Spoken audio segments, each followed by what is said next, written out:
Are you playing a game? What?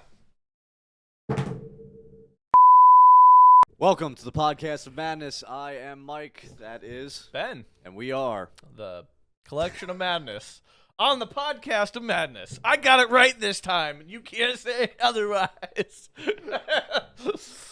All right. Yeah. Yeah. You're looking spiffy. Yeah, I am looking spiffy. What you got there?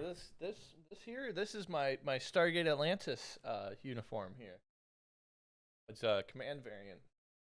Better do what I tell you. I have no idea what any of that is. Well, oftentimes in a lot of different sci-fis, they have different uniforms, and ever since like Star Trek the original series, they've decided to denote different like sections of like what you do by color.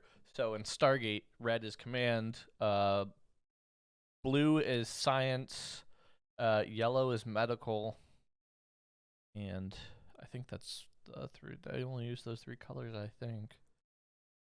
So I feel like I want to say there's a green, but I don't think it is. So Stargate is Star Trek?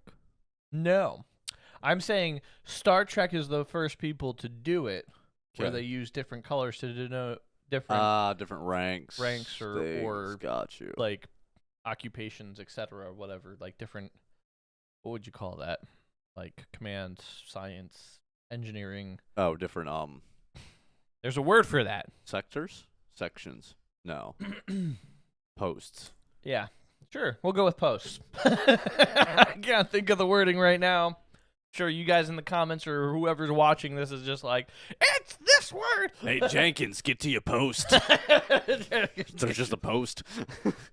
So, okay, Yeah. so I don't know anything about sci-fi, The just sci-fis. like last week you didn't know anything about professional wrestling, Right, which yeah. is fair. I- So what got you into, like, okay, let me ask you this. Why, because you watch a lot of sci-fi things, Oh, yeah. you play a lot of Big- sci-fi video games, Big sci-fi fan. things of that. So what is it about sci-fi that, like, entices you? Then Tyson. Well, Gets so I'm a real big into computers and technology to begin with. So watching shows and stuff about more advanced technology and computers and things, that's definitely one of the big draw points for me. Just like seeing all the different tech, but also it kind of comes from like the inventive side of me too. Like so.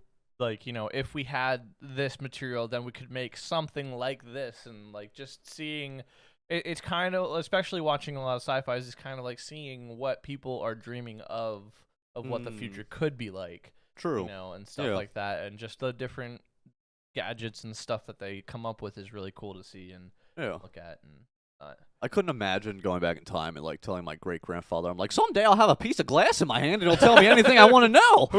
Piece of glass. Woohoo!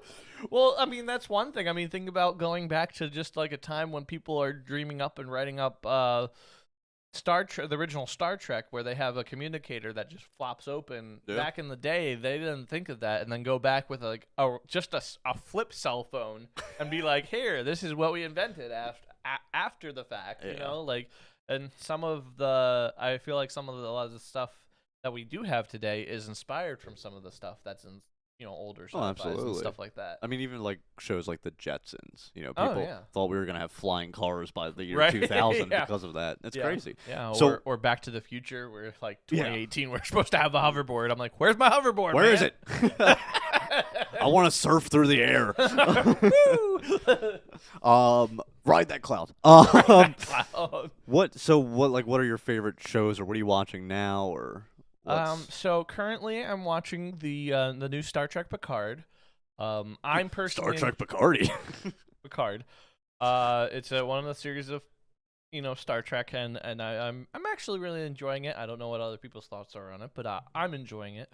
I also like the philosophy. Like sometimes I definitely, excuse me, like to pick apart like the plots of things and understand like that wasn't good writing or something like that. Yeah. But at the same time, I'm also like, you know what? They put a lot of work into this. I'm just going to let my mind kind of wander and allow myself to be taken on the journey that they're going to take me on. Gotcha. Rather than trying to just critique all of it and like, oh, that's terrible. I don't like that. Her hair was supposed to be purple and it's blue. I don't know. Whatever. It just feels like really complaining, and you're not enjoying it. Then you're not having a good time. So I'm like, all right, well, I'll just watch and see what happens. Like I'll allow myself to dumb myself down a little bit to be taken on the journey. So Absolutely. but I've been enjoying that.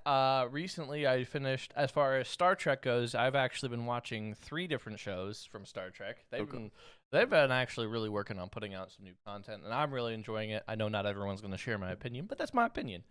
So take it. So take it and deal with it. But I actually watched the whole first season of Star Trek Prodigy, which is actually a Nickelodeon cartoon. Really? But it was really good. Obviously, it's geared towards kids, so there's like a little lesson embedded in each one or whatever. But like the overall concept was really good. It introduces a new starship that we have never seen before, which is ridiculously cool looking. It's called the Protostar, and apparently, one of the secrets to the Protostar is that it has like a new drive core that's powered by a sun. A protostar. A sun? Yeah, a Or protostar. the sun? Protostar. So, I mean, it's part of the name, but it's ridiculous. The whole thing it's really cool. Anyways, and then I watched, we've just finished up the last season of Discovery. That was really good. A lot of people said that they were disappointed with the ending of the season finale. I mean, I really enjoyed it. I like where they went with it. They concluded it, so it was kind of all wrapped up. It's not like anything was left on a cliffhanger. I don't know if that's what they're upset about, but I enjoyed it. It actually reminded me a little bit about Mass Effect, just kind of like, which is a video game, not a show. But just because the aliens were kind of similar to one of the other, and yeah. I would have to explain everything, so I'm not going to go into all of that, but it did remind me of something from Mass Effect. Okay. And so I've been watching those Star Trek ones.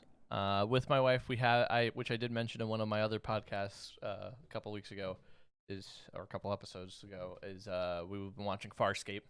Oh yeah. We're getting close to the end of that. How's that going? It's pretty well. It's really weird, very out there, but it's a very good.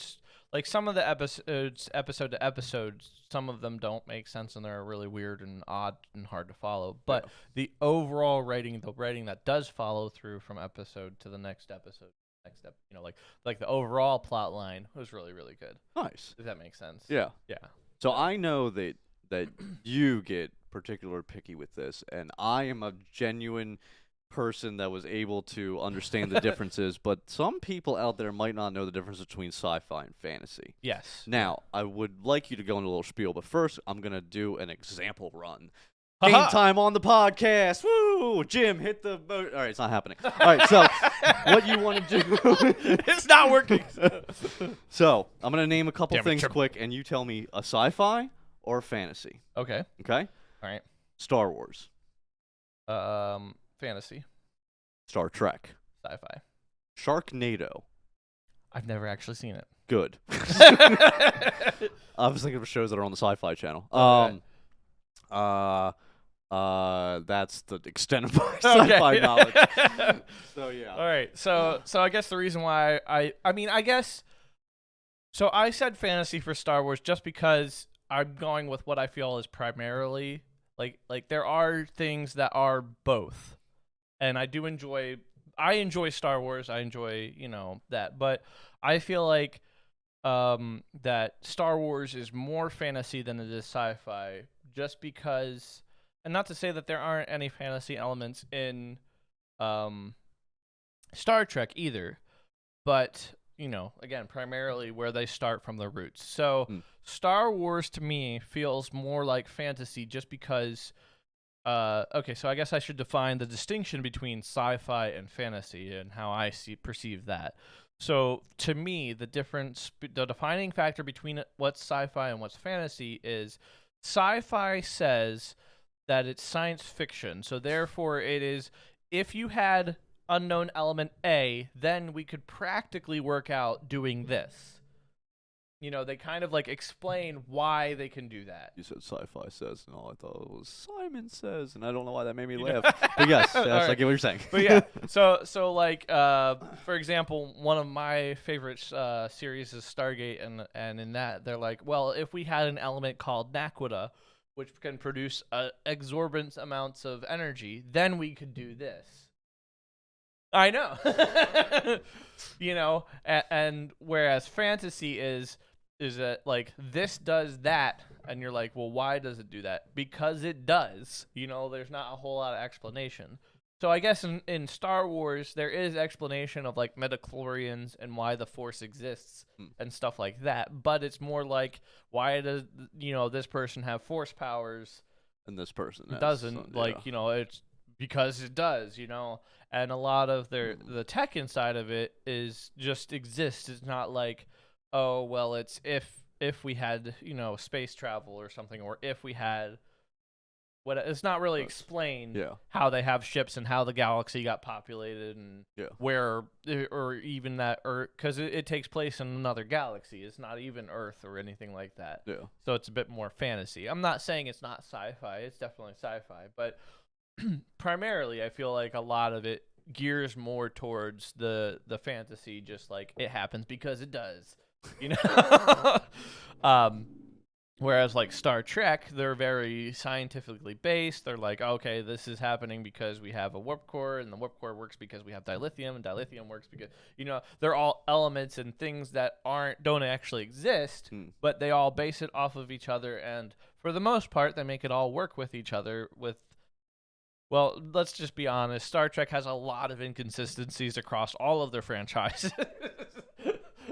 And a lot of things, for example, Data from the Next Generation Star Trek series, he's an android, and in the one episode, they're like, oh no, he got hit by an arrow, and then in a movie later on down the road, he's bulletproof. In one, he's like, oh no, you can't go in the water because he'll get rusty and damaged, and then in another one, he's like, I serve as a flotation device. And I'm like, what? Okay, get your facts right here. There's a lot of inconsistencies, but again, like I said, you can either pick things apart or you can sit back and enjoy them. So absolutely. I prefer to enjoy them, but that's my distinction between science fiction and fantasy. Okay. I feel like I know a little bit more now. A little bit more. I don't comprehend it, but I know a little bit more. Last question. What out of, because you're a gamer, we all know this, what is your favorite sci-fi game of all time? My favorite sci-fi game of all time? That would be Mass Effect, hands down. I knew it. There's nothing. It's kind of sad, but games these days rarely ever tick all the boxes, let alone one of the boxes of what you want out of a game. Yeah. And Mass Effect, for me, ticked every single box. Yeah. Like, it had an intense and amazing storyline. The graphics for the time were absolutely amazing. You know, like, they looked great. It played well.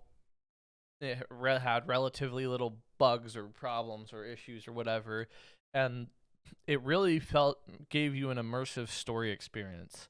So it's a Mass Effect is a role-playing game, which puts you in your character's position, and you play through the game. And we have different conversations with other people, and you kind of play out the story. But the one thing that set Mass Effect aside from a lot of other stories and stuff is the fact that you could make different decisions, and based on your decisions, the story would develop differently. Yeah.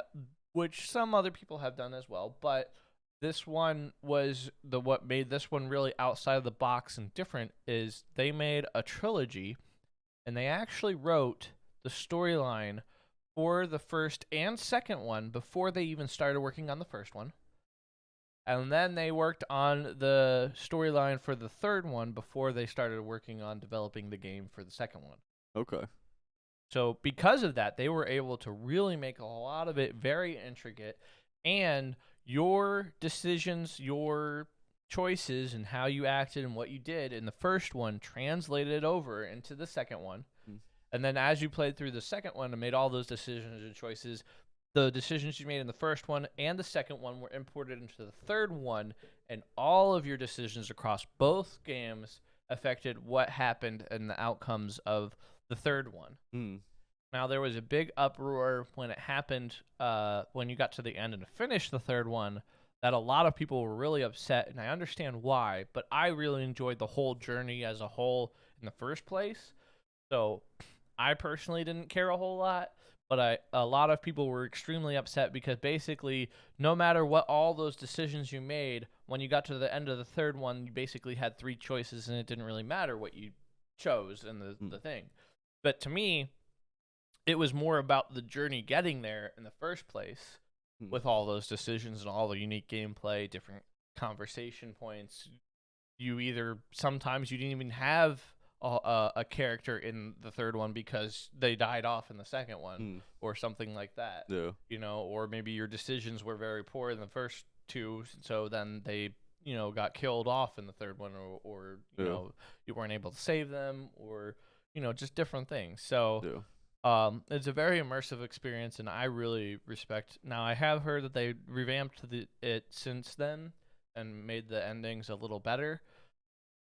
A lot of people still aren't happy with that, but I mean, as they will be. Yeah, it's whatever. It is what it is. I really enjoyed the whole thing. I would appreciate if it did end if they did go the extra mile to make it end three completely different ways. Yeah. Or whatever, you know, like depending on how you played it.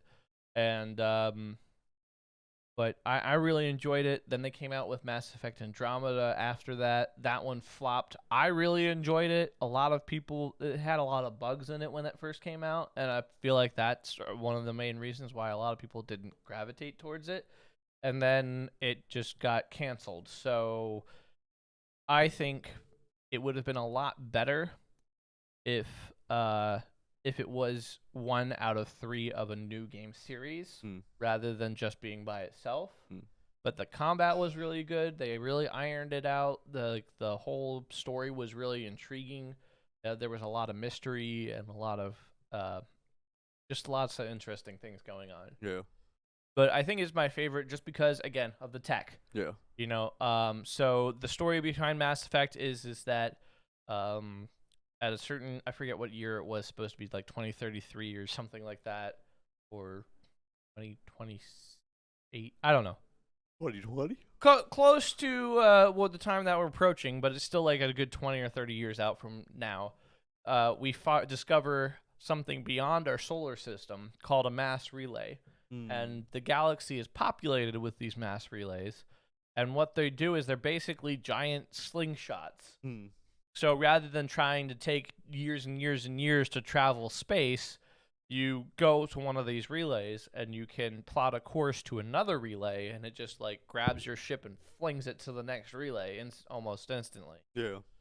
Which is how this network of relays works, and then you find out that there are other alien races out there. And I really appreciate how diverse they've made alien races.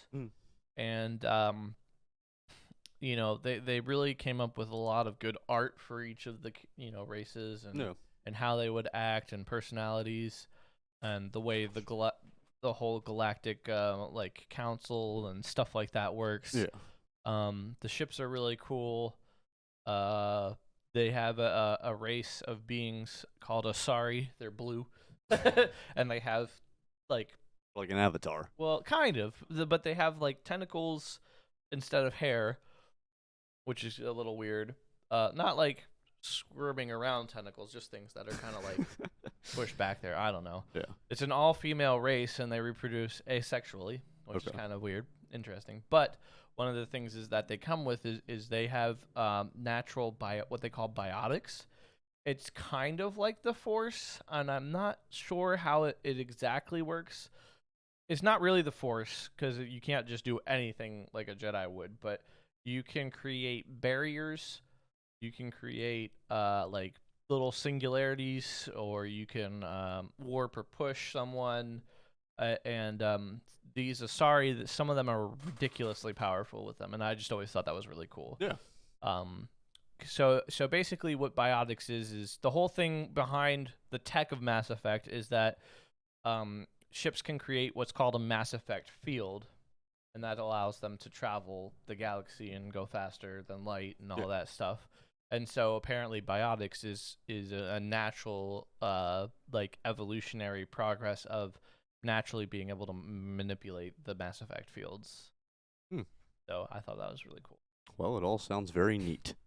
I could go on for like another 12 hours just discussing all of that. Well, leave us a comment down below and let us know what your favorite sci-fi series or games are as well. And if you want to check out some more great content along the way, there is a new, playlist and videos contents being put up called Collection of Gaming, where you can see Ben, myself, and a other bunch of ragtag group of people playing some cool video games along the way. Make sure to check out our Portal series as mine truly and Mrs. Amanda Marini play Portal for the first time ever, because we never played before, and it's really hilarious, so I suggest checking that out. It is really funny watching them trying to figure things out. Make sure to subscribe, leave us a like, and also leave us a comment down below, and also do other things with our social medias and our channels that are in the description down below. Don't forget to check out Patreon. Check out our Patreon account. Support us. Help us. Help us. Help us. Help us. Help us. help him. Help me. Help you. Bye.